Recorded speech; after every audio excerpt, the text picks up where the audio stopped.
Hello students, welcome to my YouTube channel Home Education.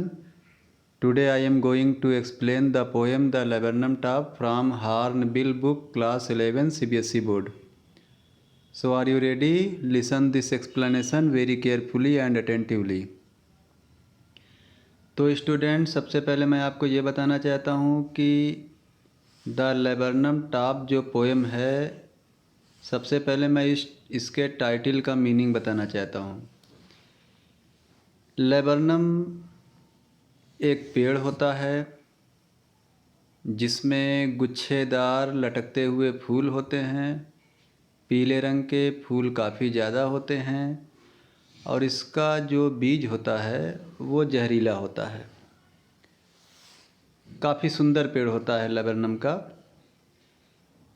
तो इस कविता को लिखा है, इस पोएम को लिखा है टेड ह्यूज ने, जो कि शब्दों से चित्र खींचते हैं, ऐसे पोएट हैं। आइए लाइन बाय लाइन इसका एक्सप्लेनेशन आपको बता दें। The laburnum top is silent,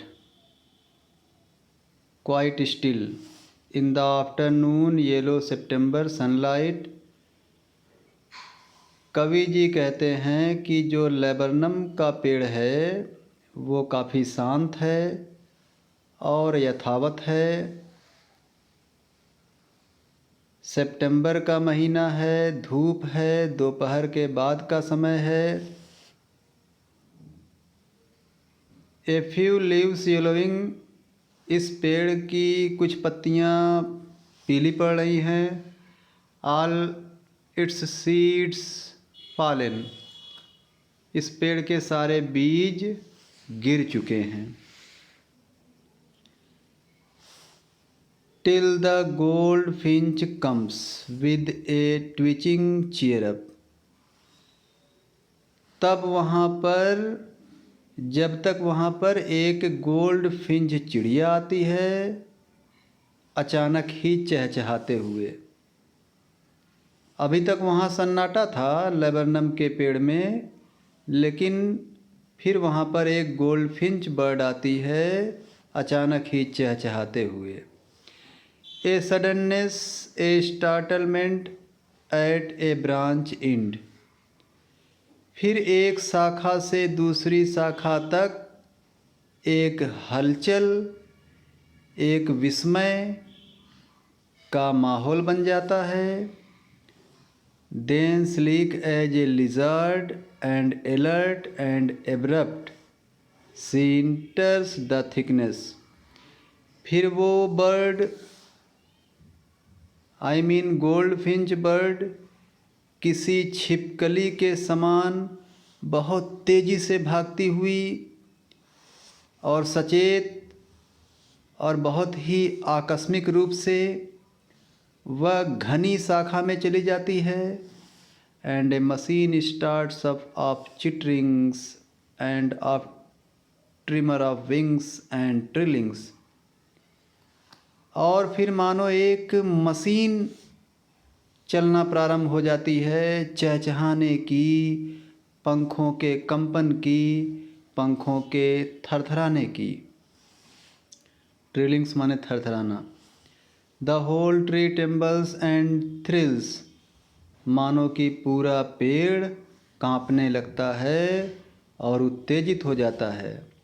तो मैं आपको बता दूं कि वो पेड़ अभी तक एकदम शांत था, यथावत था, लेकिन जब से गोल्ड फिंच बर्ड आई है और उसने जो है घनी शाखा में जा कर के अंडे बच्चे उसके हो गए, एक मशीन स्टार्ट हो गई, तो अब उस पेड़ में काफ़ी हलचल हो गई है।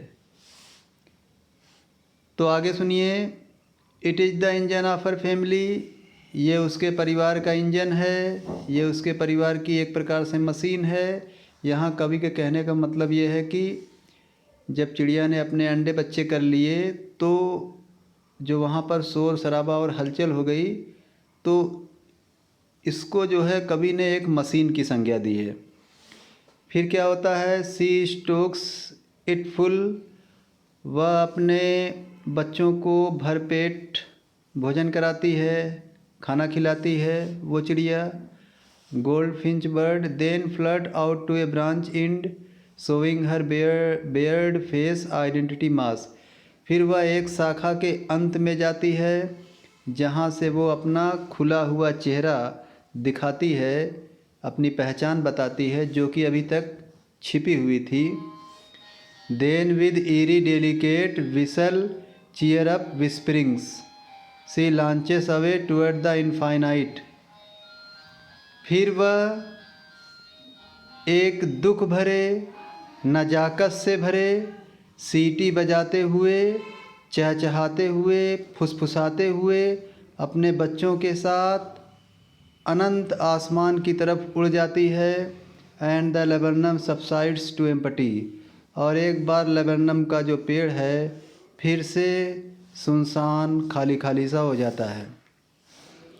तो स्टूडेंट्स, मैं आपको ये बताना चाहता हूँ कि जैसा कि मैंने आपको शुरू में बताया कि जब ये पोएम शुरू होती है तो लेबनम टॉप जो पेड़ है लेबनम का वो शांत था, उसमें कोई हलचल नहीं थी, वो पेड़ बिल्कुल डेड जैसा था।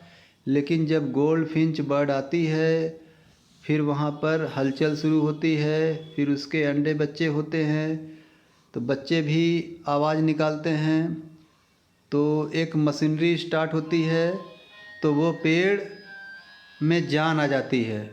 फिर वो बच्चे और गोल्डफिंच बर्ड आसमान में जब उड़ जाते हैं तो एक बार फिर वहाँ पर लेबनम के पेड़ में सन्नाटा छा जाता है। तो कहने का मतलब ये है, इस पोएम में ये बताया गया है कि परिवार से ही घर होता है, और अगर परिवार है तो घर घर है, और परिवार नहीं तो फिर घर वीराना हो जाता है। ये मैसेज मिलता है इस पोएम में। तो स्टूडेंट्स, कैसी लगी ये पोएम? इसे बहुत ध्यान से सुनिएगा, इस पर अपना फीडबैक दीजिएगा, कमेंट करिएगा, इसे शेयर करिएगा। Okay, thank you.